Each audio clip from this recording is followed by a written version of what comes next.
안녕하세요. 인터넷 언론사 스페셜타임스의 영상뉴스팀입니다. 이번 소식은 정부 2차 방역지원금 손실보상금 신속지원 관련 뉴스입니다. 정부가 코로나19 방역조치 연장으로 어려움을 겪고 있는 소상공인에 10조 원 규모의 2차 방역지원금을 지급합니다. 또 방역조치로 직접 발생한 손실을 산정하기 위한 개념인 보정률은 기존 80%에서 90%로 상향하기로 했습니다. 중소벤처기업부는 22일 이 같은 내용을 포함해 확정된 2022년 제1회 추가 경정 예산을 발표했습니다. 전날 국회 본회의 의결을 거친 중기부 추경은 정부안 11조 5천억 원 대비 1조 3,100억 원이 늘어난 12조 8,100억 원으로 확정됐습니다. 코로나19 방역조치로 피해가 큰 소상공인 지원을 강화하기 위한 방역지원금으로 10조 원, 손실보상에 2조 8천억 원 등이 배정됐습니다. 우선 방역조치 연장으로 인한 소상공인의 임대료, 인건비 등 고정비 부담을 완화하고 생계유지 지원을 위해 10조 원 규모의 2차 방역지원금을 지급합니다.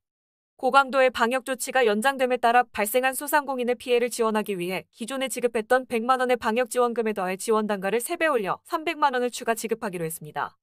지원 대상은 방역조치 등으로 인해 매출이 감소한 소상공인 등 332만 명입니다. 1차 방역지원금 대상 320만 개 소상공인 소기업에 더해 과세인프라 부족으로 매출 감소 증빙이 어려운 간이과세자와 연매출 10억 원 초과 30억 원 이하 12만 개 사업체가 추가됩니다.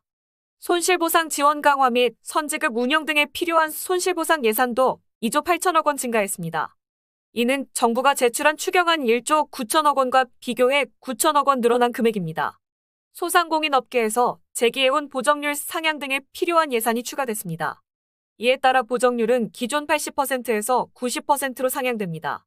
방역조치로 직접 발생한 손실을 산정하기 위한 개념인 보정률은 지난해 3분기에 80%를 적용했으나 방역조치로 인한 피해가 소상공인 등에 장기간 집중되고 있는 점을 고려해 90%로 상향하기로 했습니다. 또 지난 7일 소상공인법 시행령 개정에도 불구하고 올해 손실보상 예산에 반영되지 않은 지난해 11월 시설 인원 제한 조치 이행시설 식당, 카페 등도 이번 추경을 통해 지난해 4분기 보상금을 받을 수 있게 됩니다. 정부는 이번 추경에 포함된 사업의 지급 시점을 최대한 앞당길 방침입니다. 우선 방역조치 연장에 따른 소상공인의 어려움을 신속히 지원하기 위해 2차 방역지원금은 23일부터 지급을 시작합니다.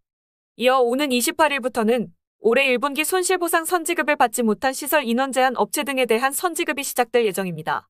새롭게 손실보상 대상이 되는 시설 인원 제한 업체와 지난달 이후 영업시간 제한을 이행해 손실보상 대상으로 추가 확인되는 업체 등이 올해 1분기분에 대한 선지급금 250만 원을 신청할 수 있습니다. 다음 달 3일에는 지난해 4분기 손실보상금 신청 지급이 개시됩니다. 2021년 4분기 손실보상금은 하한액이 10만 원에서 50만 원으로 보정률이 80%에서 90%로 상향되며 지난달 선지급된 보상금 공제 등이 반영됩니다.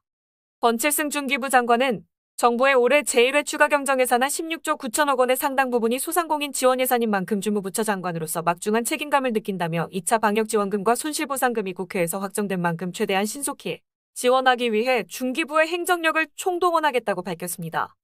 이상 스페셜타임스의 영상뉴스팀이었습니다.